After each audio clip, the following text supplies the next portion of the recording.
Je suis avec Amandine Amat, chargée de mission et spécialisée dans le changement climatique et l'eau à la Chambre de commerce et d'industrie Alsace Eurométropole. Et nous allons parler ensemble des risques méconnus en entreprise dus au changement climatique. Bonjour Amandine. Bonjour. Alors Amandine, vous avez peut-être entendu parler dans la presse début 2019 d'un électricien californien qui a subi une première faillite liée au climat. C'est très loin de nous et de nos préoccupations.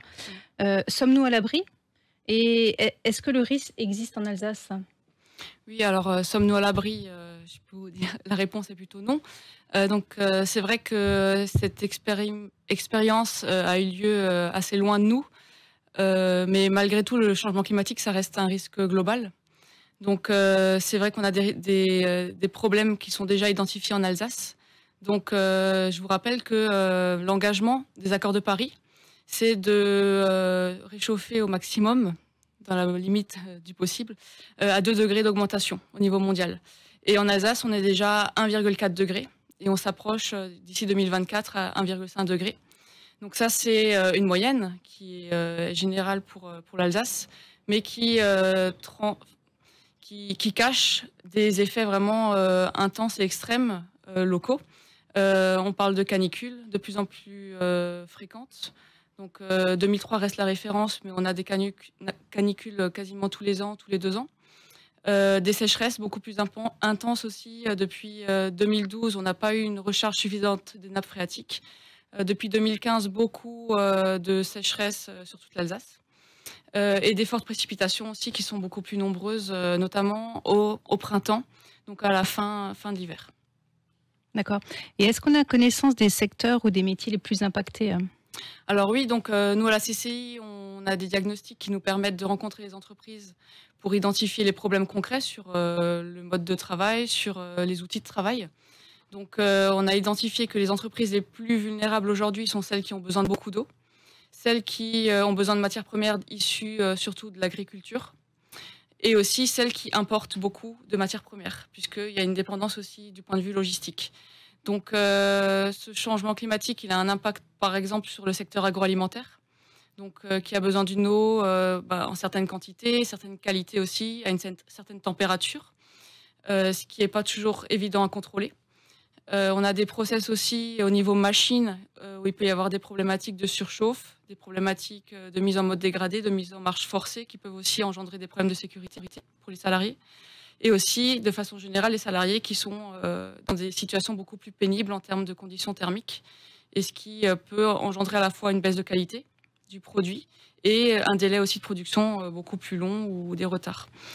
J'ai parlé aussi donc de l'acheminement de matières premières. Donc c'est vrai que le secteur logistique est quand même fortement impacté. Donc en Alsace, on a beaucoup d'impacts liés à l'acheminement par la voie fluviale.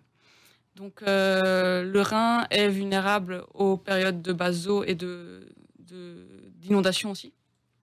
Et on a vécu en 2018 et 2019 une grosse sécheresse qui a vraiment fortement impacté le trafic fluvial et qui a engendré énormément de retard et de surcoûts pour les entreprises. D'accord. Donc là, on a parlé des risques physiques pour l'entreprise, mais il y a aussi des évolutions législatives en cours qui vont impacter l'entreprise. Est-ce que vous pouvez nous en parler? Alors en cours, il y en a déjà qui sont depuis quelques années. Donc quand je parlais du réchauffement actuel d'1,4, les entreprises sont déjà doivent déjà s'engager pour réduire le gaz à effet de serre. Donc les entreprises de plus de 500 salariés doivent déjà faire un bilan carbone et appliquer des mesures pour réduire ces émissions.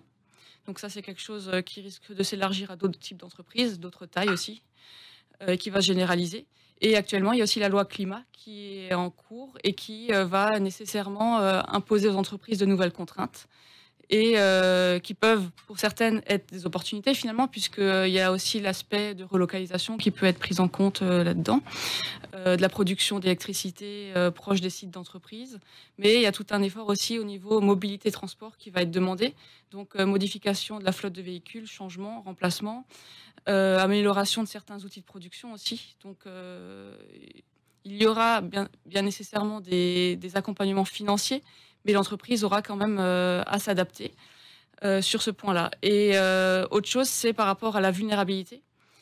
il est possible que dans les années à venir, à assez court terme, on ait une obligation aussi de faire un diagnostic de vulnérabilité pour l'entreprise pour qu'elle s'assure que son outil de production soit adapté aux inondations, aux sécheresses à venir, aux canicules. Et les assureurs pourraient à terme demander ce genre de diagnostic aux entreprises pour prendre en compte l'ensemble des risques, aussi dans les primes d'assurance et leurs coûts. Très bien. Merci Amandine pour cet éclairage sur les risques dus au changement climatique. Toutes ces informations sont à retrouver sur le site de la CCI, www.alsace-eurométropole.cci.fr.